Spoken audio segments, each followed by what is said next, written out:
नमस्कार साथियों, कैसे हैं आप लोग। तैयारी आप लोगों की चल रही है। तो अब काफी दिन से आपकी क्लास बंद थी, करीब 1.5 महीने से। क्लास बंद होने का कारण था कि जिससे हम वीडियो बना रहे थे वो हथियार जो था वो टूट गया था, और उस हथियार के माध्यम से जब हथियार टूट गया तो मोबाइल भी गिर के टूट गया था। तो इसलिए बनवाने में थोड़ा टाइम लग गया, और अब आपकी क्लासें फिर से शुरू हो रही हैं। तो यूपीएसआई का एग्जाम डेट वो भी क्लियर हो गया 27 अक्टूबर, और जो पीटी की परीक्षा दिए हैं लेखपाल के लिए तैयारी के लिए, तो अब हिंदी की जो क्लासें बची हैं आपकी, वो हिंदी की सारी क्लासें पूरी करा दी जाएंगी। जितनी भी हिंदी की क्लासें बची हैं आपकी वो पूरी करा दी जाएगी। तो आज हम एक नए टॉपिक से शुरुआत कर रहे हैं, जिस टॉपिक का नाम है लिंग, यानी जो स्त्रीलिंग पुल्लिंग संबंधित प्रश्न आते हैं हम उसके बारे में चर्चा करेंगे।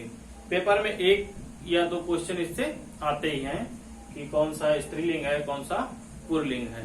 तो आज हम बात करते हैं लिंग की। ठीक है, इसमें सबसे पहले हम बात करेंगे पुल्लिंग की, कि पुल्लिंग की परिभाषा क्या है और स्त्रीलिंग की परिभाषा क्या है। इसकी पुल्लिंग की, और अगर हम बात कर रहे हैं पुल्लिंग की,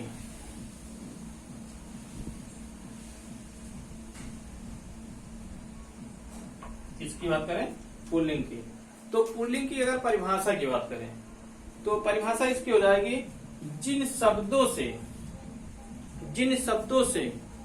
किसी नर का बोध हो, जिन शब्दों से किसी नर का बोध हो, जिन शब्दों से किसी नर का बोध हो। परिभाषा हो जाएगा जिन शब्दों से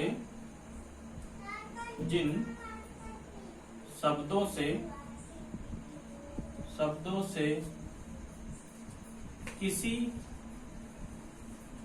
नर का बोध हो, नर का बोध हो, यानी हमें पता चले किसी शब्द से कि ये नर है, तो वो क्या हो जाएगा, पुल्लिंग हो जाएगा। क्या हो जाएगा, अगर हमें मालूम चले किसी शब्द से कि ये शब्द जो है ये पुल्लिंग है, यानी इसका कहने का मतलब है जिन शब्दों से किसी नर का बोध हो वो पुल्लिंग कहलाता है। और स्त्रीलिंग क्या हो जाएगा, स्त्रीलिंग।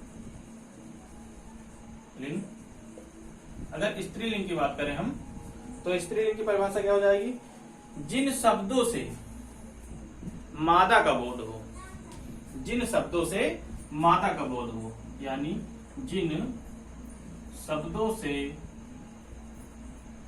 से मादा का बोध हो, मादा का बोध हो।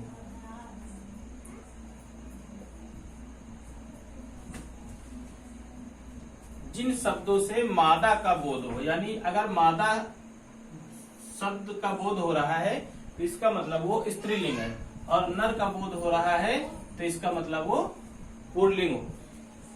ठीक है, और कुछ शब्द ऐसे होते हैं जो नर और मादा में मिक्स होते हैं, मतलब कहा जाता है कि वो दोनों शब्द होते हैं। जैसे आपसे कहा जाए, एक मान लीजिए प्रश्न है कि कौन सा शब्द दोनों में प्रयोग होता है।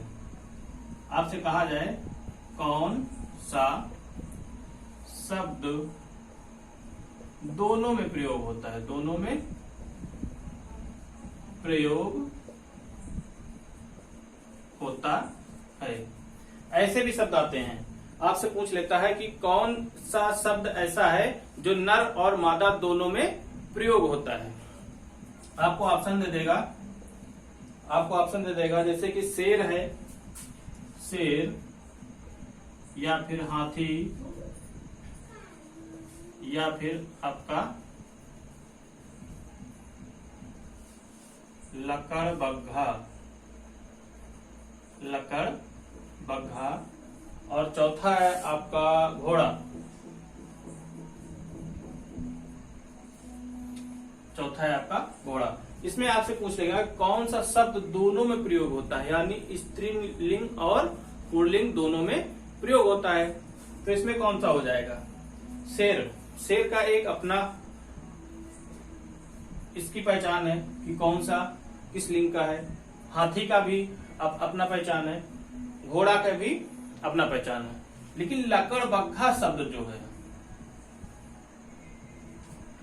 ये पुल्लिंग में भी आता है और स्त्रीलिंग में भी आता है, क्योंकि लकड़बग्घा जो है शब्द, जब भी हम लकड़बग्घा शब्द नाम लेते हैं तो ये स्त्रीलिंग और पुल्लिंग दोनों में मिलता है। ठीक है, चलिए तो हम बात करते हैं पुल्लिंग से स्टार्ट करते हैं कि कैसे पहचान होगी कौन से शब्द पुल्लिंग के होते हैं और कौन से स्त्रीलिंग के होते हैं।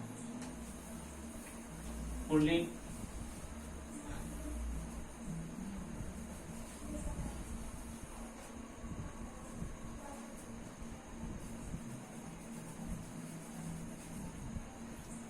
पुल्लिंग शब्द और स्त्रीलिंग शब्द पहचानने के लिए हम किसी न किसी माध्यम का प्रयोग करेंगे।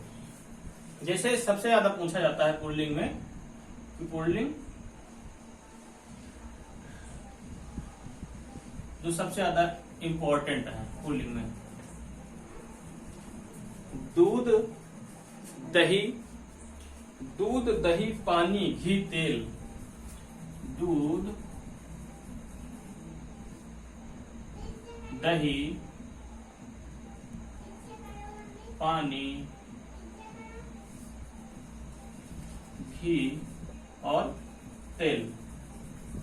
यानी दूध दही पानी घी तेल, इन शब्दों में कंफ्यूजन होता है। एग्जाम में कई बार पूछा गया, दूध भी पूछा गया, दही भी पूछा गया, घी भी पूछा गया, तेल भी पूछा गया, पानी भी पूछा गया। तो इनमें कंफ्यूजन होता है। कुछ लोग दूध दही पानी घी तेल को स्त्रीलिंग बता देते हैं, जबकि ये पांचों शब्द पुल्लिंग में आते हैं। किसमें आते हैं? पुल्लिंग में आते हैं। पांचों शब्द पुल्लिंग में आते हैं। तो हमें यह याद रखना है कि दूध दही पानी घी और तेल, ये जो द्रव पदार्थ हैं ये पुल्लिंग है। क्या है? पुल्लिंग है।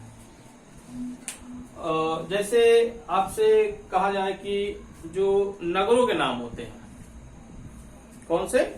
नगरों के नाम। नगरों के नाम, नगरों के नाम। कुछ नगरों के नाम को छोड़कर और ये सब पुल्लिंग होते हैं। क्या होते हैं? पुल्लिंग होते हैं।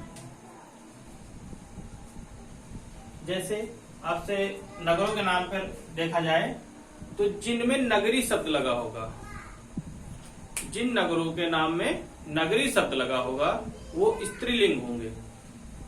क्या होंगे? स्त्रीलिंग होंगे। और जो बाकी बचे हुए होंगे वो पुल्लिंग होंगे। मतलब जिन शब्दों में नगरी संबोधन किया जाता है, जिन शब्दों में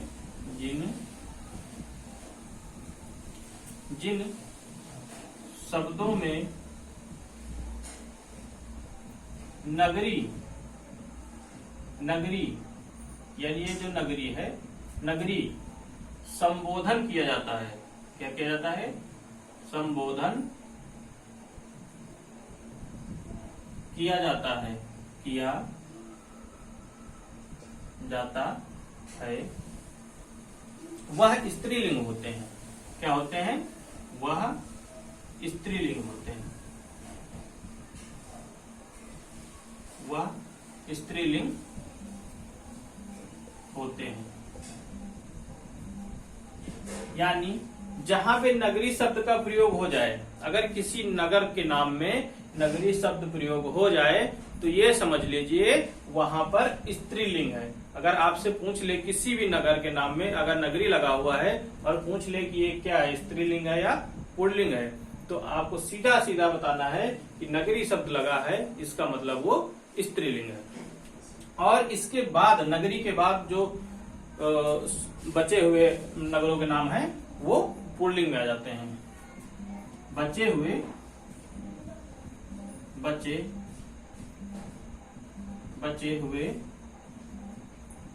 पुल्लिंग होते हैं। क्या होते हैं? पुल्लिंग होते हैं, पुल्लिंग होते हैं। मतलब कि जो नगरी शब्द लगा होगा वो स्त्री होगा, और जो उसके जिनमें नगरी नहीं लगा होगा वो पुल्लिंग होगा। तो पुल्लिंग की पहचान बहुत ही आसान है। अगर किसी नगर से संबंधित आ जाता है, ठीक, जैसे आपसे कहा जाए जामनगर, तो जामनगर क्या है? पुल्लिंग है। अगर जामनगरी होता तो स्त्रीलिंग हो जाता, लेकिन जामनगर है तो इसलिए वो पुल्लिंग है। नगरी शब्द का प्रयोग होने का मतलब है वो लेडीज है, यानी स्त्रीलिंग है, ठीक है, स्त्रीलिंग शहर है वो। अब हम बात करते हैं, अभी हम बात कर लिए नगरों के नाम से, अब हम बात करते हैं नदियों के नाम। नगरों के नाम से पहचान हो गई कि स्त्रीलिंग कौन होते हैं, नगर, और पुल्लिंग कौन से नगर होते हैं। अब हम बात करें नदी के नाम। नदी के नाम पर पहचान कैसे करें? अगर मान लीजिए आपको एग्जाम में किसी नदी का नाम दे दिया गया और आपसे पूछ लिया गया कि इसमें कौन सा पुल्लिंग है और या फिर कौन सा स्त्रीलिंग है, कौन सी नदी पुल्लिंग है और कौन सी स्त्रीलिंग है, तो ये जानना बहुत जरूरी है। जैसे बात करें सबसे पुरानी नदी सिंधु की, सिंध की बात करें, सबसे पुरानी नदी सिंध की बात करें, और सिंध की बात है आपकी सोन और ब्रह्मपुत्र।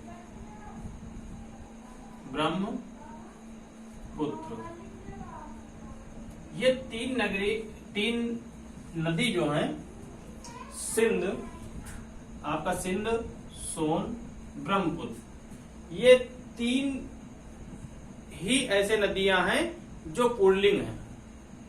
केवल यही तीन नदियां हैं जो पुल्लिंग हैं, तीनों पुल्लिंग हैं। क्या है? पुल्लिंग। और इसके बाद जो बची हुई नदियां हैं वो स्त्रीलिंग में आएंगे। जितनी भी नदियां बची हुई हैं सभी स्त्रीलिंग में आएंगी। तो नदियों के नाम से अगर हम देखें तो सिर्फ पुल्लिंग में तीन ही नदियां आती हैं, सिंध, सोन और ब्रह्मपुत्र। यानी हमको सिर्फ याद रखना है नदी से संबंधित सिर्फ सिंध, सोन और ब्रह्मपुत्र। ये तीन नदियां जो हैं वो पुल्लिंग हो गई। इसके बाद जितनी भी बची हुई नदियां हैं आंखी मूंद के हम लगा देंगे कि वो स्त्रीलिंग है। बाकी बची हुई स्त्रीलिंग है। क्या है? स्त्रीलिंग। यानी पहचान करना बहुत ही आसान है, हमको सिर्फ इतना याद रखना है। जैसे नगरों से मैंने आपको अभी बताया कि नगरों से अगर नगरी शब्द प्रयोग हुआ है तो स्त्रीलिंग, अगर नगरी शब्द प्रयोग नहीं हुआ है तो वो पुल्लिंग हो जाएगा। किसी भी नगर का नाम ले तो वो क्या हो जाएगा? पुल्लिंग हो जाएगा। उसी तरह मैंने अभी बताया आपको कि नदी के नाम से हम कैसे पहचान करेंगे कि कौन पुल्लिंग है कौन स्त्री। सिर्फ पुल्लिंग में तीन नदी आती हैं, पुल्लिंग में तीन नदी आती है। कौन कौन सी? आपकी पहली आती है सिंध नदी, दूसरी आती है सोन नदी और तीसरी आती है आपकी ब्रह्मपुत्र। ये तीन नदियां छोड़ के इसके बाद जो बची हुई नदियां हैं वो आपकी कौन सी हो जाती हैं? स्त्रीलिंग हो जाती हैं। तो ये हम अभी बात किए हैं नगरों के नाम से पहचान करना और नदी के नाम से। ये बहुत इंपॉर्टेंट है। ये जितने बताए गए हैं, दूध, दही, पानी, घी, तेल, इनको जरूर याद रखिएगा। ये कई बार एग्जाम में पूछा जा चुका है और लेखपाल में और यूपीएसआई में भी पूछा जा सकता है, तो इसलिए इसको जरूर याद रखिए। एक चीज और यहाँ पे हम आपको बताते रहे कि पुल्लिंग के बारे में कभी कभी पूछता है, पेपर में दे देते हैं कि किसी देश का नाम दे दे, आपको 4 देश के नाम दे दे और उसमें पूछ ले और कि इसमें कौन सा स्त्रीलिंग है कौन पुल्लिंग है। तो एक चीज याद रखिएगा, उसमें एक ऑप्शन और होगा नीचे, इनमें से कोई नहीं। इनमें से कोई नहीं क्यों? अगर आपसे पूछ ले कि इनमें से कौन सा स्त्रीलिंग है, 4 देश के नाम दे दे आपसे और उसमें पूछ ले स्त्रीलिंग, तो जो समस्त देश होते हैं, ये पॉइंट याद कर लेना, जो समस्त देश, जितने भी देश हैं पूरे विश्व, जितने भी देश हैं पूरे विश्व में, देश पुल्लिंग होते हैं। क्या होते हैं? पुल्लिंग होते हैं। ठीक, विश्व में जितने भी देश हैं, A to Z जितने भी देश हैं विश्व में, वो सब के सब पुल्लिंग होते हैं। कोई भी देश ऐसा नहीं है जो आपका स्त्रीलिंग हो। देश, समस्त देश यानी सारे देश आपके पुल्लिंग में आते हैं। ठीक, तो ये क्लियर हो गया। अगर देश से संबंधित प्रश्न आ जाए और पूछ ले इसमें कौन सा लिंग है, तो कोई भी देश नाम दे रखा हो, अगर उसमें स्त्रीलिंग पूछ ले तो इन्हीं में से कोई नहीं मारना है, और अगर नाम दे रखा है तो उसमें सीधी सी बात सभी पुल्लिंग होते हैं। देश जितने भी समस्त देश हैं वो सारे पुल्लिंग होते हैं। इसके बाद हम बात करेंगे अनाज के नाम कैसे पहचानेंगे। अनाज, अगर कोई किसी अनाज शब्द आ गया है तो उसको कैसे पहचानेंगे कि स्त्रीलिंग है और पुल्लिंग है। अनाज के नाम, अनाज के नाम से, अनाज के नाम से, किसके नाम से? अनाज। अनाज, इसमें जो जैसे आपसे कहा जाए मकाई, जो मक्का हम लोग खाते हैं भूंज के, मकाई, क्या? मकाई, इसको हम लिखते हैं मकई। क्या लिखते हैं? मकई। ठीक, मकई हो गया। और आपका अरहर,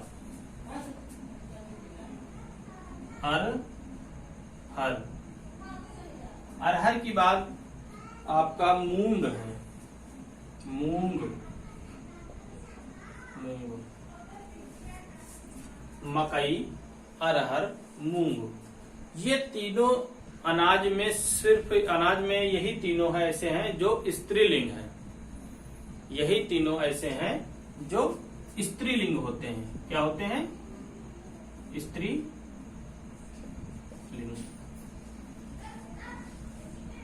होते हैं। क्या होते हैं? मकई, अरहर और मूंग। जो हम अरहर की दाल रोजाना इस्तेमाल करते हैं अपने घर में, ये स्त्रीलिंग है। जो मूंग की दाल हम बनाते हैं, तो पेट खराब हो जाता है, थोड़ा ठंड होता है, तो मूंग की दाल का इस्तेमाल करते हैं। तो मूंग की दाल भी स्त्रीलिंग है, यानी ये फीमेल है।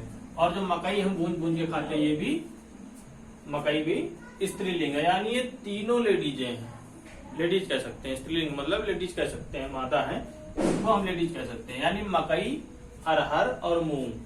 अनाज में अगर आपसे पूछ ले कि बताइए चना, अरहर, उड़द, इनमें से कौन सा अनाज स्त्रीलिंग है, तो चना तो, अब इसमें अरहर आपको ऑप्शन में दे दिया, तो अरहर आपको मालूम ही, अरहर, मूंग और मकई स्त्रीलिंग आते हैं। और बाकी बचे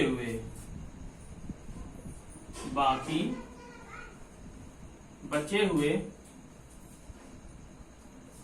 अनाज पुल्लिंग होते हैं। क्या होते हैं? पुल्लिंग होते हैं। बाकी जितने भी अनाज आपके बचे हैं वो पुल्लिंग होंगे। गेहूं, धान, चावल जो भी आपका है वो क्या होंगे? पुल्लिंग होंगे। सिर्फ अनाज में 3 ही चीजें लेडीज हैं, यानी मादा हैं। कौन कौन सी? आपके मकई, मकई के बाद आपका आता है अरहर, अरहर के बाद आपका आता है मूंग। यानी इन तीनों को छोड़ के और सभी जितने भी हैं अनाज वो पुल्लिंग में आएंगे।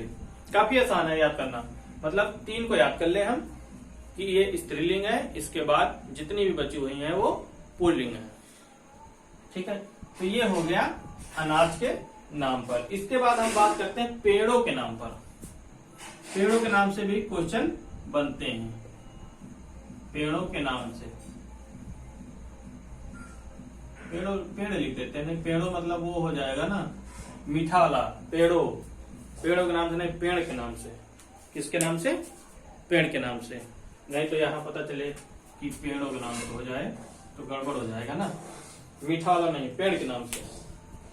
जैसे कि आपकी इमली और लीची, इमली और लीची काफी फेमस। इमली और लीची, इमली और लीची ये 2 पेड़ ऐसे हैं। अब इमली के पेड़ में जो इमली लगती हैं उनका सेवन सबसे ज्यादा कौन करता है? मादा करती हैं, यानी स्त्रीलिंग करती हैं। और लीची भी पसंद सबसे ज्यादा लेडीजे करती हैं, यानी इमली भी लेडीजे खाती हैं और लीची भी सबसे ज्यादा लेडीजे खाती हैं। इसलिए इमली और लीची क्या हो जाएंगी? स्त्रीलिंग में आ जाएंगी। किसमें आ जाएंगी? स्त्रीलिंग। नाम से ही पता चलता है कि इमली और लीची क्या है? ये स्त्रीलिंग है। और बाकी बचे हुए जो पेड़ आपके होंगे वो पुल्लिंग हो जाएंगे। बाकी पुल्लिंग हो जाएंगे। क्या हो जाएंगे? पुल्लिंग।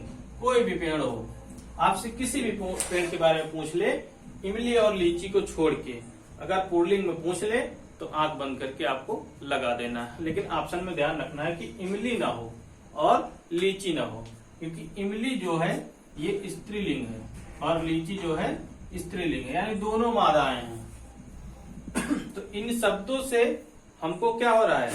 नर और मादा का बोध हो रहा है। तो यहाँ इमली शब्द से हमें बोध हुआ कि ये स्त्रीलिंग है और लीची शब्द से हमें बोध हुआ कि ये स्त्रीलिंग है। बाकी जितने भी पेड़ बचे आपके वो पुल्लिंग में आ जाएंगे। ठीक, इसके बाद हम बात करेंगे ग्रहों के नाम। कभी कभी ग्रहों के नाम पर भी पूछ लेता है। ग्रहों के नाम पर, इसके नाम पर, ग्रहों के नाम पर। चलिए हम बात करते हैं ग्रहों के नाम पर। ग्रहों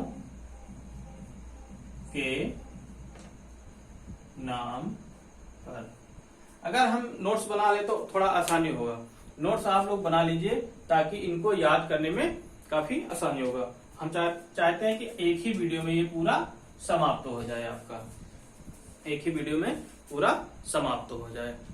जहां जहां से भी पूछा जाएगा वहां से आपको बता दिया जाएगा। अब ग्रहों के नाम से अगर बात करें तो ग्रहों के नाम पे कौन सा स्त्रीलिंग होगा और कौन सा पुल्लिंग होगा, कौन सा स्त्रीलिंग होगा और कौन सा पुल्लिंग होगा। तो जहां पर हम रह रहे हैं, जिस ग्रह पे हम रह रहे हैं, यानी जहां पृथ्वी पे हम रहते, कहां पे हैं? पृथ्वी पे। तो पृथ्वी को क्या बोलते हैं लोग? धरती माता बोलते हैं। तो धरती माता का मतलब अब तो जानकारी हो गई कि धरती माता यानी पृथ्वी के बारे में पूछा जाए आपसे, पृथ्वी के बारे में पूछा जाए आपसे तो ये क्या हो जाएगा? स्त्रीलिंग हो जाएगा। क्या हो जाएगा? स्त्रीलिंग। इसीलिए इसे क्या कहते हैं? धरती माता, स्त्रीलिंग। ठीक। और जो बाकी ग्रह बचे हैं, बाकी ग्रह आपके पुल्लिंग, यानी धरती ही एक ऐसा ग्रह है जो स्त्रीलिंग है। धरती ही आपका एक ऐसा ग्रह है जो स्त्रीलिंग है और सारे के सारे ग्रह जो आपके हैं वो पुल्लिंग में आते हैं। किसमें आते हैं? पुल्लिंग में आते हैं। तो ये हो गया ग्रहों के। ग्रहों के नाम अगर किसी भी दे दे तो ये काफी आसान है। मतलब पृथ्वी को छोड़ के और सब नर हैं, यानी पुल्लिंग है। पृथ्वी यानी धरती माता है, इसलिए ये स्त्रीलिंग है। ये तो काफी आसान है। इन ग्रहों के नाम अगर शेष आपसे स्त्रीलिंग पुल्लिंग पूछ ले तो आपको बताना बहुत ही आसान है। इसके बाद हम बात करते हैं धातुओं के नाम, किससे? धातुओं के नाम, धातुओं के नाम से भी पूछ लेता है, धातुओं के नाम, धातुओं के नाम। चलिए धातुओं के नाम से हम बात करते हैं। जैसे आपसे कहा जाए चांदी, सोना, तांबा, पीतल, इन 4 ऑप्शनों में से आपसे पूछ ले कि इनमें से कौन सा स्त्रीलिंग है। तो एक चीज याद रखना, जब धातुओं के नाम से पूछे तो अगर कहीं सोना हो, स्त्रीलिंग आपसे पूछे तो सोना पे मत लगाइए। लेडीजें भले ही सोना ज्यादा पहनती हैं, स्त्रियां नर मादाएं भले ही सोना पहनती हैं, लेकिन सोना जो है वो आपका पुल्लिंग है। क्या है? पुल्लिंग है। इसके आधार पर न लगाने था कि लेडीजें पहनती हैं इसलिए ये स्त्रीलिंग होगा, ना, स्त्रीलिंग नहीं होगा। स्त्रीलिंग में सिर्फ और सिर्फ चांदी आएगी। कहते ना तुम्हारी तो चांदी है, चांदी, कहते हैं तुम्हारी चांदी है, चांदी।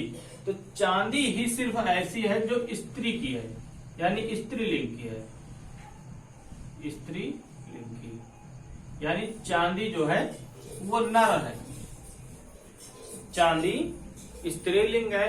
और बाकी बचे हुए जितने भी आपके धातु हैं, बाकी धातु जितने आपके हैं, धातु में वो क्या है? पुल्लिंग है। तो ये भी आसान है याद करना। जैसे ग्रहों के नाम पे पृथ्वी सिर्फ स्त्रीलिंग है और धातुओं के नाम पे सिर्फ चांदी, चांदी ही चांदी है, यानी महिलाओं की चांदी ही चांदी है। इससे हम याद रखेंगे कि ये स्त्रीलिंग है, यानी चांदी ही चांदी यानी स्त्रीलिंग है। ठीक है। इसके बाद हम बात करेंगे रत्नों के नाम। रत्नों के नाम, रत्नों के नाम से हम जानकारी लेंगे। रत्नों के नाम से कैसे पता करेंगे कि कौन सा पुल्लिंग है, कौन सा स्त्री है। रत्न में एक बहुत ही फेमस रत्न है, उसका नाम है नीलम। कौन सा रत्न? नीलम। तो नीलम रत्न जो है ये नाम से ही पता चलता है कि ये क्या होगा, नर होगा या मादा। नीलम लेडीजों के नाम भी होते हैं, हम ऐसे याद कर सकते हैं कि नीलम ज्यादातर लेडीजों के नाम होते हैं, ये इसलिए ये नीलम जो है स्त्रीलिंग होगा। सही है, क्योंकि नीलम जो है स्त्रीलिंग है। क्या है? स्त्रीलिंग। नीलम को छोड़ के अगर आपसे कोई पूछ ले कुछ भी, तो वो बाकी जितने बचे हुए जो आपके रत्न हैं वो क्या हो जाएंगे? पुल्लिंग हो जाएंगे। बाकी बचे पुल्लिंग हो जाएंगे। क्या हो जाएंगे? पुल्लिंग हो जाएंगे। काफी आसान। रत्नों के नाम पे हालांकि प्रश्न ज्यादा नहीं आते हैं, आपके ग्रहों के नाम से आते हैं, धातुओं के नाम से आ सकता है, और जैसे कि अनाज के नाम से आता है, पेड़ों से संबंधित दे देते हैं, और जो मैंने पहले बताया था दूध, दही, पानी, घी, तेल, ये जरूर याद रखना, उससे तो पूछा ही जाता है। तो ये हो गया आपके रत्नों के नाम से। इसके बाद हम बात करेंगे फलों के नाम। कौन से फल स्त्रीलिंग है, कौन से फल पुल्लिंग है, ये हम जानेंगे कि कौन से फल जो हैं वो स्त्रीलिंग में आते हैं और कौन से फल पुल्लिंग में आते हैं। फलों के नाम, हेडिंग डालेंगे हम फलों के नाम। चलिए बताइए भैया, फलों के कौन सा फल स्त्रीलिंग है और कौन सा फल पुल्लिंग है। आपको बताना है कौन सा फल स्त्रीलिंग है और कौन सा फल पुल्लिंग है। तो आपको बताना है कौन सा फल स्त्रीलिंग है और कौन सा फल पुल्लिंग है। चलिए बताइए। फल में अभी हमने आपको बताया था, जैसे पेड़ के बारे में बताया था आपसे कि एक पेड़ बताया था मैंने लीची का, और लीची का जो पेड़ था वो स्त्रीलिंग है। तो इसका मतलब पहला फल जो है लीची, मान लीजिए लीची है, लीची, अब हमने यहां लिख दिया लीची, तो इसका मतलब आपको ये जानकारी हो गई है कि लीची जो है ये स्त्रीलिंग है। कौन सा? स्त्रीलिंग है। ठीक है। इमली, इमली भी एक फल है। ठीक, जैसे कहते हैं नाशपाती, नाशपाती, नाशपाती यानी नाश करने वाली। नाश करने वाली कौन होती हैं? स्त्री होती हैं, यानी स्त्रीलिंग, यानी जो नाश करने वाली होती हैं वो स्त्री होती हैं। इसे कहते हैं, होता नहीं। ठीक है, तो हम ऐसे याद करने के लिए बता रहे हैं, जो नाश करती हैं यानी स्त्री, इसका मतलब जो नाश पाती है वो स्त्रीलिंग है। क्या है? स्त्रीलिंग है। नाशपाती के बाद एक आती है खन्नी, जिसको गांव में बोलते हैं खिन्नी, खिन्नी भी बोलते हैं इसको। क्या बोलते हैं? खिन्नी। तो ये सब जो 3 फल हैं, लीची, नाशपाती और खिन्नी, काजू बादाम बादाम सब पुल्लिंग है। काजू बादाम बादाम और जो फल है, आम है, केला है, संतरा है, अंगूर है। संतरा वाली ही खट्टा होता है, लेकिन वो पुल्लिंग में है। खट्टा होता है, होती नहीं है। संतरा खट्टा होता है, संतरा खट्टा होती है। कहो तो आजकल नाम नहीं लेना कि संतरा खट्टा होती है, नहीं, खट्टा होता है। ठीक है, तो लीची, नाशपाती और खिन्नी, ये 3 फल ऐसे हैं जो स्त्रीलिंग है। क्या है? स्त्रीलिंग। तीनों क्या है? स्त्रीलिंग है, स्त्रीलिंग। और बाकी जितने आपके हैं फल पुल्लिंग, बाकी आपके जो भी हैं वो पुल्लिंग है। ठीक है, बाकी क्या है आपके? पुल्लिंग है। अब फलों के नाम क्या हो गए? इसके बाद हम बात करेंगे पहाड़ों के नाम से। पहाड़ों मतलब वो वाला पहाड़ों नहीं, पहाड़ों के नाम। कौन सा पहाड़ों का नाम? जो अरावली है आपका, ऐसे बड़े बड़े हैं, हिमालय है, ये सारे जो पहाड़ बनाए हैं, प्राकृतिक पहाड़ हैं, उन पे ये पहाड़ों वाले ने 2, 4, 6, 8 वाला पहाड़ों के नाम अगर आपसे पूछ ले कि कौन सा पहाड़ जो है वो स्त्रीलिंग है और कौन सा पहाड़ जो आपका पुल्लिंग है, तो अभी मैंने जो पहले नाम लिया है अरावली, अरावली, अरावली। अरावली पर्वत एक ऐसा पर्वत है जो स्त्रीलिंग है। अरावली पर्वत जो है वो स्त्रीलिंग है। इसके बाद जितने भी पर्वत आपके होंगे वो किस में आ जाएंगे? पुल्लिंग में आ जाएंगे। तो इसका मतलब अरावली जो है आपका स्त्रीलिंग है। क्या है? स्त्रीलिंग। बाकी जितने हैं आपके, बाकी पुल्लिंग में आ जाएंगे। काफी आसान है, बस थोड़ा थोड़ा रटना है, देखना है बस। अगर हम एक चीज के बारे में जान गए, स्त्रीलिंग के बारे में जान गए, तो पुल्लिंग हम बता ही देंगे। पुल्लिंग के बारे में जान गए तो स्त्रीलिंग बता ही देंगे। तो स्त्रीलिंग जो शब्द होते हैं, हम स्त्रीलिंग पहले इसलिए लिखवा रहे हैं आपको कि स्त्रीलिंग जो शब्द होते हैं वो बहुत ही कम होते हैं, सीमित होते हैं, ज्यादा नहीं होते हैं। देखा है आपने अभी, किसी में 1, किसी में 2, इसी तरह है। तो स्त्रीलिंग शब्द जो है वो बहुत ही कम है। जैसे देशी ले लीजिए, समस्त देश जो है वो सब पुल्लिंग है, एक भी स्त्री नहीं है। इसलिए स्त्रीलिंग पहले ये बता देते हैं कि स्त्रीलिंग एक ही तो होते हैं। अगर हम स्त्रीलिंग जान जाएंगे तो पुल्लिंग तो जाहिर सी बात है हम जान जाएंगे बहुत ही आसान तरीके से। तो ये हो गया आपका पहाड़ों से। तो पहाड़ों के बाद से कुछ और बचे हैं।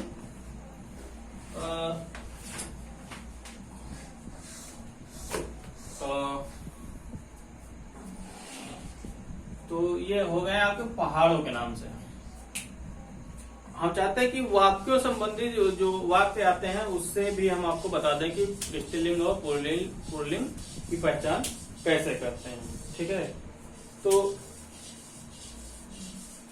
चलिए हम स्त्रीलिंग की पहचान के लिए आपसे बात करते हैं कि स्त्रीलिंग की पहचान कैसे करते हैं,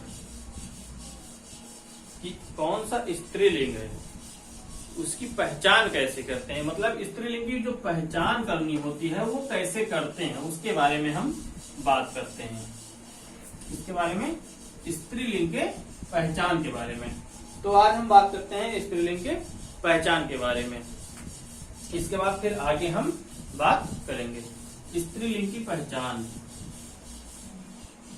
स्त्रीलिंग की पहचान, कि हम कैसे पहचानेंगे कि कौन स्त्रीलिंग है कौन नहीं है। तो स्त्रीलिंग पहचानने के लिए जिन शब्दों के अंत में इला शब्द का प्रयोग होगा, इला शब्द का प्रयोग होगा, इया शब्द का प्रयोग होगा, इला और इया, उसके बाद आपका है इया और इया, मतलब हम लिख देते हैं जिन शब्दों के अंत में इला, इसकी बात कर रहे थे, इला यानी इला और इया शब्द के बारे में, इला और इया शब्द प्रत्यक्ष आएंगे। ये दोनों शब्द जो है प्रत्यक्ष आएंगे, यानी डायरेक्ट आएंगे, किसी के माध्यम से नहीं, प्रत्यक्ष आएंगे, डायरेक्ट आएंगे, किसी के माध्यम से शब्द नहीं आएंगे, बल्कि ये प्रत्यक्ष आएंगे, यानी डायरेक्ट होगा, डायरेक्ट आएंगे। वे शब्द प्रायः क्या होंगे? वे शब्द प्रायः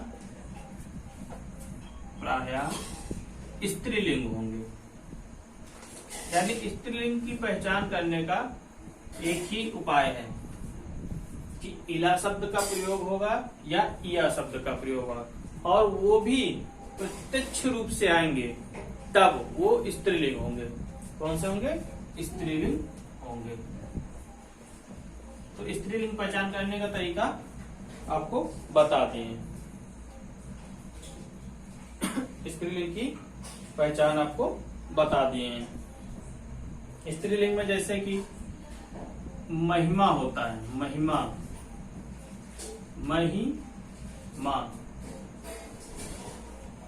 ये इमा है, इमा है, ठीक है, ये इमा है, क्या है? इमा, ठीक, मैंने आपको इया बता दिया था, इमा।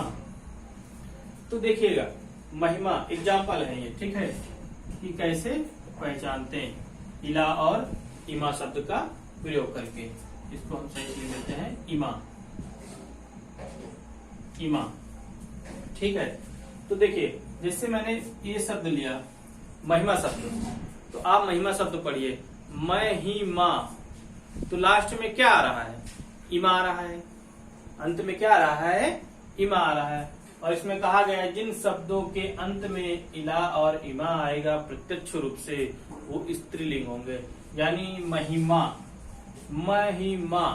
इमा आ रहा है लास्ट में, आप भी बोलिए, तो लास्ट में क्या आएगा? इमा आएगा, महिमा। जैसे गरिमा, गरिमा में भी लास्ट में गरिमा, इमा आ रहा है, तो गरिमा में भी इमा शब्द का प्रयोग हुआ है। जैसे कहा जाए कालिमा, क्या कहा जाए? कालिमा, तो कालिमा में भी इमा शब्द का प्रयोग हुआ है। इसके बाद जैसे कहा जाए हरितमा, क्या कहा जाए? हरितमा, इमा, यहाँ में भी इमा शब्द का प्रयोग हुआ है। जैसे कहा जाए डिबिया,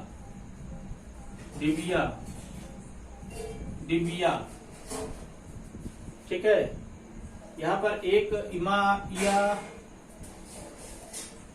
एक नहीं लिखा था, इला हो गया, इमा हो गया और इया हो गया, ठीक है, अब सही हो गया। वो सही लिखा था मैंने, पर इमा नहीं लिखा था ना। तो जैसे डिबिया शब्द का अगर हम अपने जुबान पे लाएंगे, जैसे डिबिया बोला गया, तो डिबिया, इया, यानी इया शब्द का प्रयोग हुआ है। किसका प्रयोग हुआ है? इया शब्द का प्रयोग हुआ है, डिबिया, इला, इमा और इया, 3 शब्दों का अगर हम जान जाएंगे कि प्रयोग होता है तो वो स्त्रीलिंग होते हैं। क्या होते हैं? स्त्रीलिंग होते हैं। जैसे कहा जाए बिछिया, बिछिया जो पैर में पहना जाता है, बिछिया, तो बिछिया में भी लास्ट में क्या आता है? इया। बिछिया, बिछिया क्या आता है लास्ट में? इया। क्या आता है लास्ट में? इया। जैसे कहा जाए लुटिया, लुटिया, लुटिया, इया, लुटिया, इया, यानी इसमें भी इया शब्द का प्रयोग हुआ है। तकिया, तकिया, हालांकि ये सब देशज भाषा है। लुटिया, तकिया, डिबिया, बिछिया, ये सब क्या है? देशज भाषा है। ठीक है, तो ये हो गया स्त्रीलिंग की पहचान। जिन शब्दों के अंत में इला, इया और इमा शब्द आते हैं वो क्या हो जाते हैं? स्त्रीलिंग हो जाते हैं। तो आज के लिए बस इतना ही। इसके बाद अभी आगे काफी बचा हुआ है, तो एक वीडियो में हम खत्म नहीं करना चाहते हैं, तो इसका एक वीडियो और आपको मिलेगा। तो आज के लिए बस इतना ही। हम फिर नेक्स्ट वीडियो में जो बचा हुआ पार्ट है उसके बारे में चर्चा करेंगे।